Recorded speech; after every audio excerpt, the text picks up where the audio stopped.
Assalamualaikum warahmatullahi wabarakatuh. Waalaikumsalam warahmatullahi wabarakatuh. Kami dari kelompok 3 manajemen pemasaran ingin mempresentasikan mengenai informasi dan memindai lingkungan. Sebelumnya ingin memperkenalkan diri, saya moderator yaitu Insani Kamila, lalu ada teman saya Siti Salma, lalu juga ada Ammar Mumtaz, dan terakhir ada Tajul Arifin.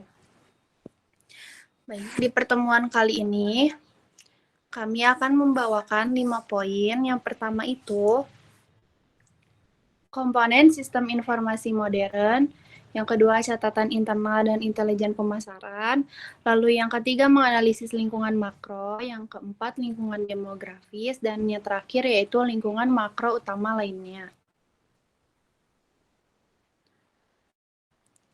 Pada poin pertama, sistem informasi modern akan disampaikan oleh Siti Salma. Waktu dan tempat saya persilahkan.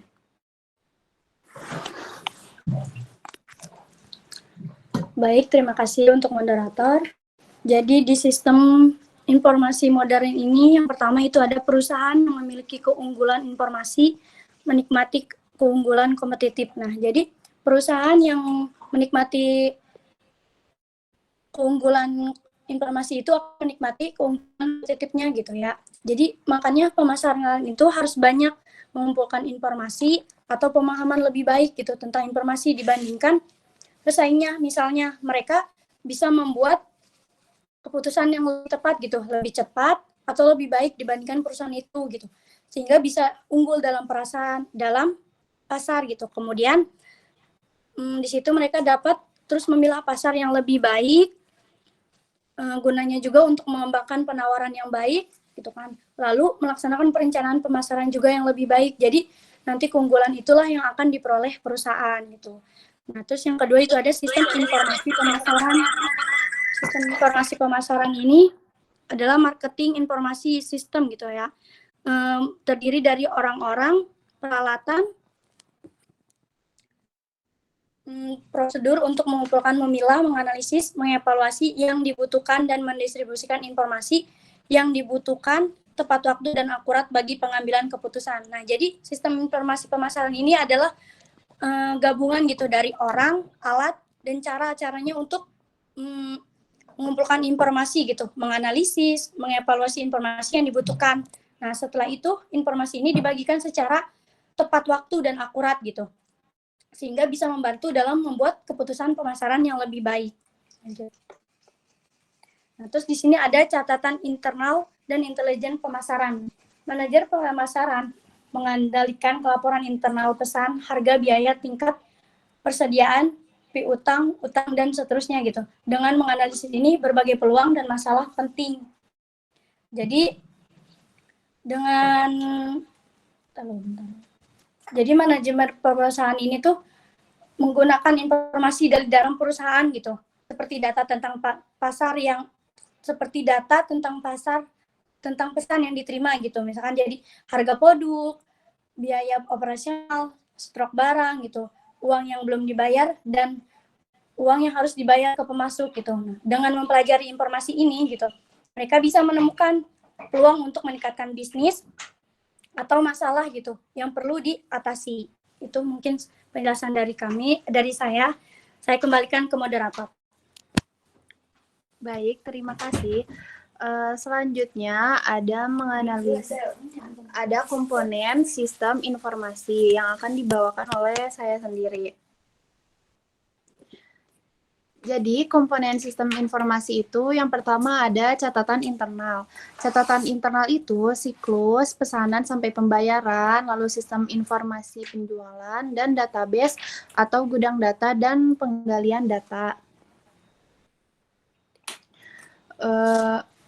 Jadi kan intinya tuh sistem pencatatan internal itu jadi si siklusnya tuh dari pesanan lalu pembayaran gitu kan. Jadi ada 3 siklus. Nah, biasanya tuh perwakilan penjualan, penyalur, dan pelanggan mengirimkan pesanan ke perusahaan, lalu departemen penjualan menyiapkan tagihan, mengirimkan salinannya ke berbagai departemen dan memesan ulang barang-barang yang habis. Barang-barang yang dikirimkan ini menghasilkan dokumen pengiriman dan penagihan yang dikirim ke berbagai departemen. Jadi perusahaan masa kini itu harus bisa melakukan langkah-langkah ini dengan cepat dan akurat karena pelanggan itu menyukai perusahaan yang dapat menjanjikan pengiriman tepat waktu ya, lebih cepat gitu. Nah, yang kedua itu ada sistem intelijen pemasaran. Sistem intelijen pemasaran atau marketing intelligence system adalah kumpulan prosedur yang digunakan manajer untuk mendapatkan informasi harian tentang berbagai perkembangan dalam lingkungan pemasaran. Lalu ada menganalisis lingkungan makro. Menganalisis lingkungan makro itu perusahaan yang berhasil adalah perusahaan yang mampu mengenali dan merespon berbagai kebutuhan dan tren yang belum terpenuhi secara menguntungkan. Dan pemasaran juga harus bisa membedakan antara fad, megatrend, dan tren. Di sini ada fad. Fad itu yang pertama adalah sesuatu yang tidak dapat diperkirakan, berumur pendek, dan tanpa signifikasi sosial, ekonomi, dan politik. Jadi kita tuh membedakan antara fad, tren, dan megatrend. Kalau misalnya fad itu kayak perusahaan itu dapat memperoleh uang terhadap fad seperti boneka Benny Babies, Furbies, dan Tickle Me Elmo, tetapi melakukannya dengan benar terkadang lebih merupakan masalah keberuntungan dan penentuan waktu yang baik dibanding hal-hal lainnya. Lalu ada tren. Tren itu adalah arah atau urutan kejadian yang mempunyai momentum dan durabilitas. Jadi tren ini lebih mudah diperkirakan dan lebih berlangsung lama daripada fad. Tren itu mengungkap bentuk masa depan dan memberikan banyak peluang. Contohnya tuh persentase orang yang menghargai kebugaran fisik dan kesejahteraan dewasa ini semakin meningkat, terutama dalam kelompok usia di bawah 30 tahun, wanita muda, konsumen kaya, dan orang yang hidup di barat. Lalu yang terakhir itu ada megatrend. Megatrend yaitu perubahan besar dalam sosial ekonomi, politik, dan teknologi yang lambat terbentuk dan setelah terjadi perubahan itu mempengaruhi kita untuk sementara waktu antara 7 dan 10 tahun atau bahkan lebih lama. Perubahan besar dalam sosial. Lalu untuk mencari beberapa kekuatan besar yang akan memainkan peran sepanjang dekade berikutnya. Peluang pasar yang baru itu tidak menjamin kesuksesan, bahkan jika produk itu sebetulnya layak secara teknis. Sebagai contohnya tuh, beberapa perusahaan itu ngejual buku elektronik atau e-book gitu, tapi mungkin nggak ada orang yang cukup tertarik gitu ya sama membaca buku pada layar gitu. Jadi, layar atau komputer atau bersedia membayar hingga harga setinggi yang diharuskan. Jadi ini tuh alasan kenapa riset pasar diperlukan untuk menentukan potensi laba peluang itu.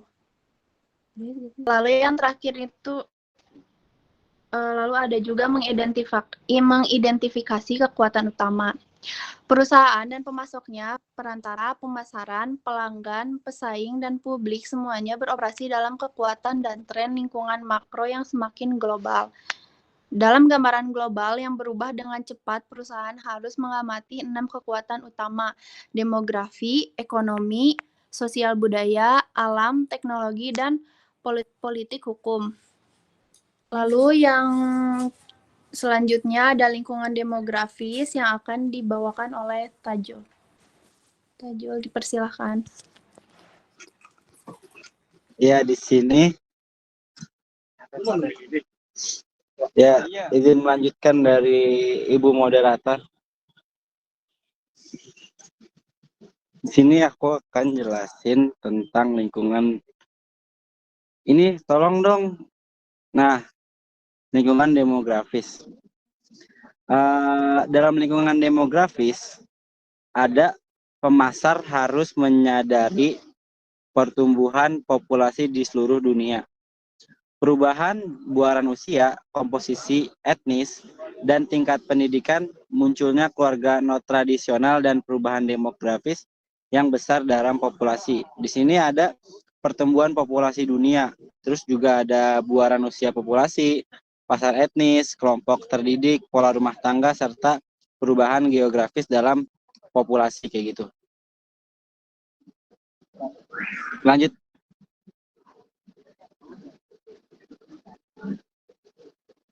Nah, selanjutnya ada di lingkungan makro utama lainnya. Ada di lingkungan ekonomi yang pemasar harus berfokus pada distribusi pendapatan dan tingkat tabungan, utang, dan ketersediaan kredit. Di bidang sosial budaya, pemasar harus memahami pandangan orang tentang diri mereka sendiri, orang lain, organisasi, masyarakat, alam, dan alam semesta. Mereka harus memasarkan produk yang berhubungan dengan nilai inti dan nilai sekunder masyarakat dan menghantarkan kebutuhan berbagai budaya dalam masyarakat. Terus di lingkungan alam, pemasar harus menyadari peningkatan kekhawatiran masyarakat itu tentang kesehatan lingkungan, program pemasaran pelestarian dan penghijauan, serta memberikan solusi lingkungan lebih baik sebagai hasilnya kayak gitu. Terus di lingkungan teknologi, jadi itu tuh harus memperhitungkan tingkat perubahan teknologi yang semakin pesat, terus juga bagaimana peluang-peluang inovasi terhadap teknologi tersebut, anggaran yang beragam, dan semakin banyaknya peraturan pemerintah yang dibawa oleh perubahan teknologi kayak gitu. Next.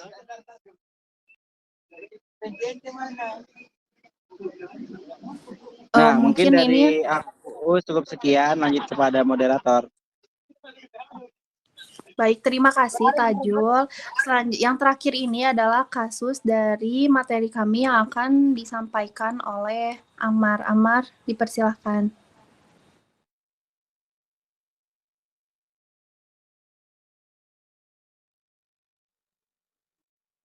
Tes. Kalau ada suara. Ada. Ya, oke. Sebelumnya teman-teman, maaf ya kalau emang suaranya agak serak atau lagi banyak ngeluhnya, emang lagi sakit ini. Tiba-tiba masuk angin tadi. Baik, di sini ada kasus mengenai yang kasus yang selaras dengan materi kita. Itu ada judul dengan ramai-ramai soroti kebijakan kemasan polos tembakau yang berisiko picu pemasaran rokok ilegal. Nah, awal permasalahan ini tuh muncul adanya kebijakan dari PP atau peraturan pemerintah nomor 28 tahun 2024 tentang kesehatan yang diturunkan ke dalam rancangan peraturan Menteri Kesehatan atau RPMK. Nah, kebijakan ini tuh membuat memantik pro dan kontra, adanya perselisihan gitu. Nah, utamanya stakeholder yang terlibat dalam industri tembakau di Indonesia, mulai dari pemangku kepentingan mata rantai industri hasil tembakau, pedagang, pekerja, hingga konsumen. Nah, pada saat itu permasalahan yang paling utama di sini itu adanya kebijakan pemasaran polos produk tembakau yang berisiko pemasaran rokok ilegal. Jadi permasalahan itu adanya kebijakan kemasan polos. Karena adanya kebijakan kemasan polos itu bisa memberikan peluang terhadap penjual rokok yang ilegal. Jadi mereka, jika kebijakan itu diterapkan, maka akan adanya ketidakseimbangan ekonomi. Jadinya banyak sekali pro dan kontra di sini. Apalagi rokok itu sudah diakui sebagai aspek yang legal, maka tidak boleh dilarang dipublikasikan. Kalau kalau saya memahaminya dari konstruksi hukum seperti putusan MK nomor 54 tahun 2008, jika diperbolehkan oleh putusan itu, maka kemasan juga harus jelas.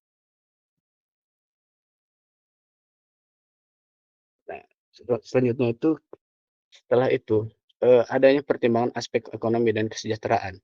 Nah, menurut Misbahun, para pengambil kebijakan juga harus mengakui adanya kontribusi besar dari industri tembakau. Bisa dibilang, ekonomi negara kita ini ditopang oleh rokok, atau bisa disebut inilah national interest yang kita maksud. Ada petani industri tembakau, bisnis-bisnis kecil yang bergantung pada industri itu dan harus kita hormati jika membicarakan aturan ini. Jadi saya memutuskan untuk membela mereka karena ini kepentingan nasionalisme.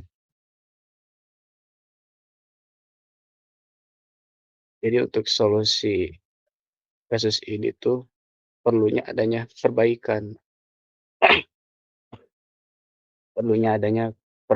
dalam kebijakan adanya kemasan rokok polos gitu. Perlu dipertimbangkan lagi, maka akan adanya ketidakseimbangan ekonomi. Jadinya banyak sekali pro dan kontra di sini. Apalagi rokok itu sudah diakui sebagai aspek yang legal, maka tidak boleh dilarang dipublikasikan. Kalau saya memahaminya dari konstruksi hukum seperti putusan MK nomor 54 tahun 2008, jika diperbolehkan oleh putusan itu, maka kemasan juga harus jelas. Nah, selanjutnya itu, setelah itu, adanya pertimbangan aspek ekonomi dan kesejahteraan. Nah, menurut Misbahun, para pengambil kebijakan juga harus mengakui adanya kontribusi besar dari industri tembakau. Bisa dibilang, ekonomi negara kita ini ditopang oleh rokok, atau bisa disebut inilah national interest yang kita maksud. Ada petani industri tembakau, bisnis-bisnis kecil yang bergantung pada industri itu dan harus kita hormati jika membicarakan aturan ini. Jadi saya memutuskan untuk membela mereka karena ini kepentingan nasionalisme. Jadi untuk solusi kasus ini tuh perlunya adanya perbaikan, dalam kebijakan adanya kemasan rokok polos gitu. Perlu dipertimbangkan lagi gitu. Saya kembalikan kepada moderator. Baik, terima kasih Amar. Mungkin cukup sekian materi dari kelompok kami. Bagi teman-teman yang ingin bertanya, boleh jika ada yang ingin menambahkan atau bertanya, boleh angkat raise Saya hand bertanya, aja. Fauji. Raise hand mah yang pertama itu ada Hamam, Rima, sama Ridwan. Bukan Hamam sama Fauji ini. Oh iya, boleh. Fauzi, Ya. Rima, Hamam. Satu link boleh. sama Hamam bareng-bareng. Iya, so.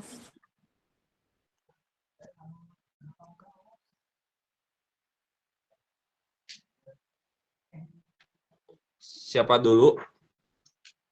Iya, Fauzi dulu. Oke. Makasih sebelumnya kelompok ini.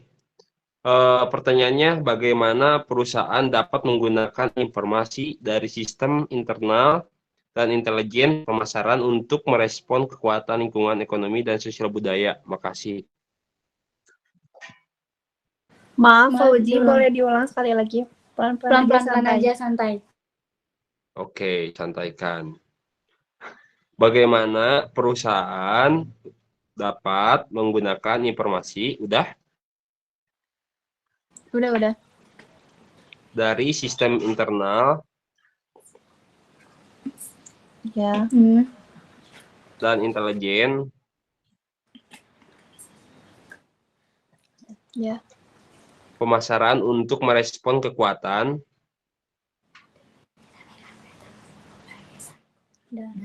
Ya, udah.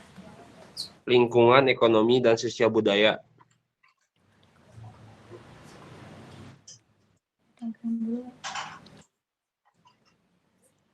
Oke, terima kasih. Ini kelompok ini uji bareng sama Hamam. Yang uji mah nggak di ACC terus. Makasih. Oh iya, siap. Selanjutnya Ridwan boleh. Iya.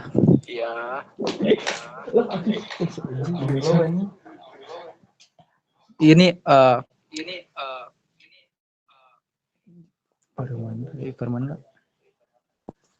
Kan tentang informasi. Sekarang kan informasi bisa didapatkan dengan mudah gitu, bisa tersebar di mana-mana.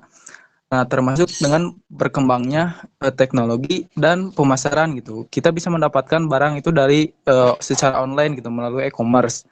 Nah, dalam pemasaran ini contohnya kita memesan, tapi ketika sampai ke yang kita pesan gitu berbeda dengan apa yang kita pesan. Nah, ini apakah ini adalah kesalahan informasi yang diterima oleh perusahaan ataukah ada sistemnya yang salah atau bagaimana gitu? Dan bagaimana gitu cara perusahaan ini mengatasi masalah tersebut? Itu saja. Yang terima gaji.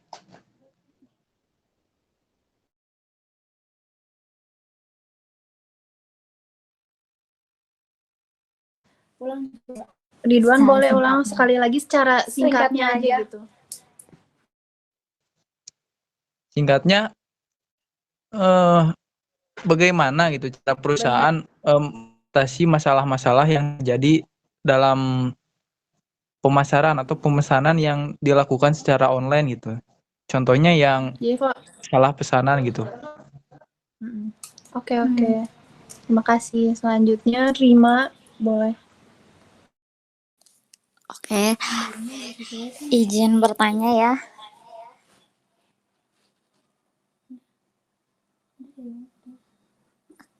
Pertanyaannya tuh, tadi kan udah dijelaskan tentang megatrend. Nah, tadi megatrend itu adalah perubahan sosial, perubahan besar dalam sosial kan. Tolong kasih contoh perubahan besar sosial yang dimaksud di megatrend tersebut.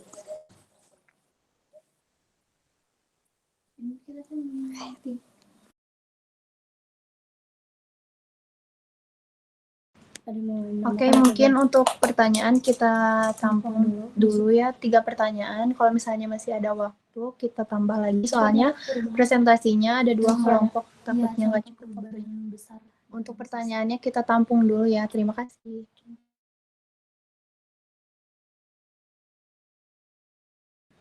Oke, izin menjawab pertanyaan yang ditanyakan oleh Ridwan oleh saya sendiri. Pertanyaannya itu, bagaimana cara perusahaan mengatasi masalah-masalah yang terjadi dalam pemesanan secara online yang contohnya tuh barangnya nggak sesuai sama apa yang dipesan gitu kan, Ridwan? Jadi mungkin kita tuh bisa mengevaluasi perusahaannya gitu. Kenapa sih barang yang kita kirim ke konsumen tuh bisa berbeda sama apa yang konsumen pesan gitu.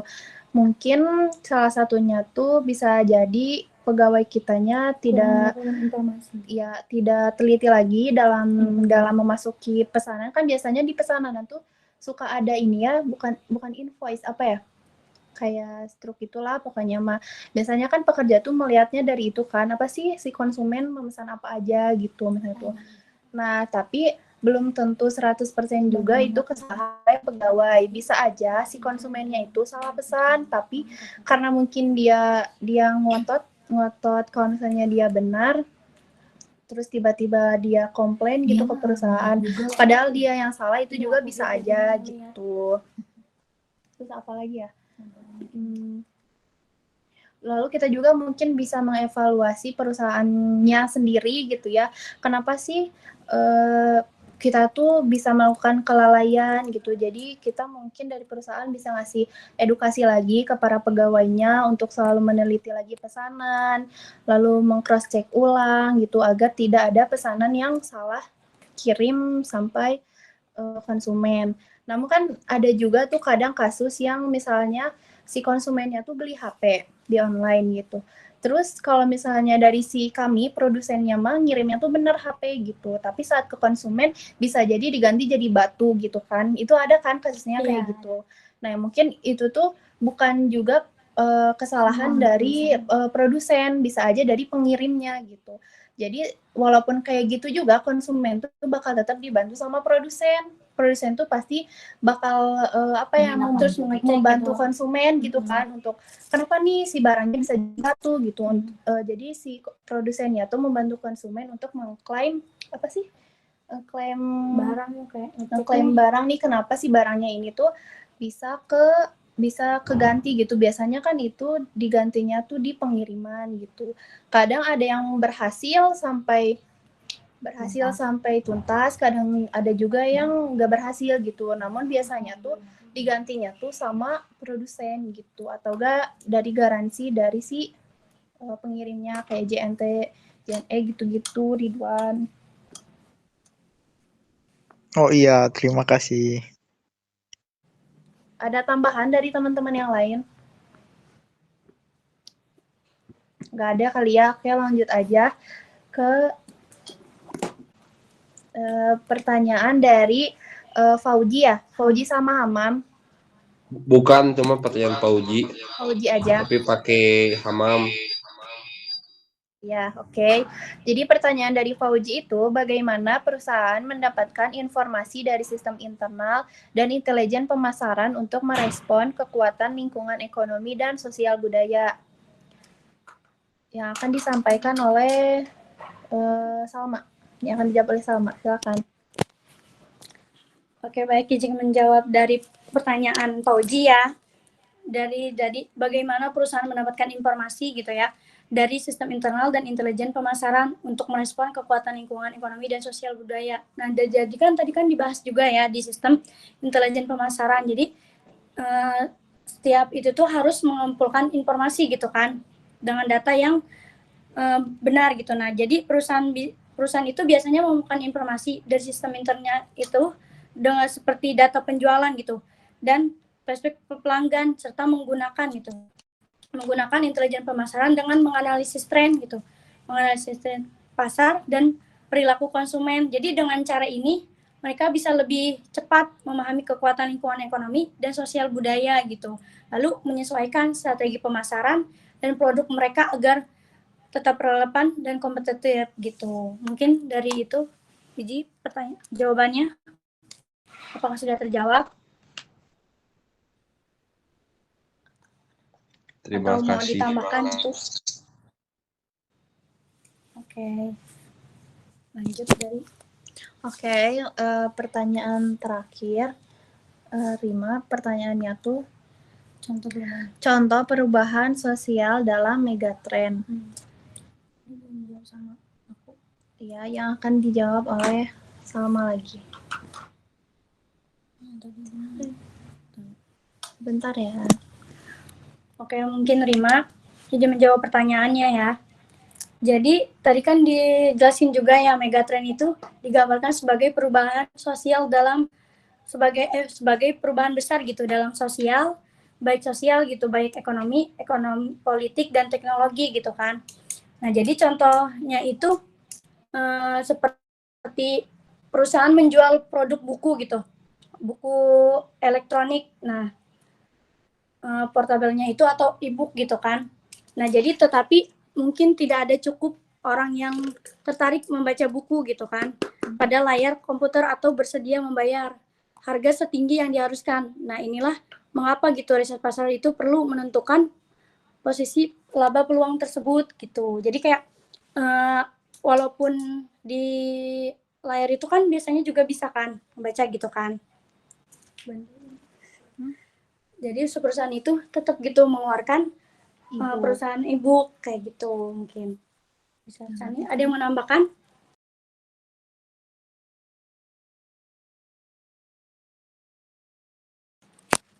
Gimana Rima, cukup? Cukup. Terima kasih ya. Mungkin sekian dari kelompok kami. Kami ucapkan terima kasih kepada teman-teman yang sudah hadir dalam pertemuan kali ini.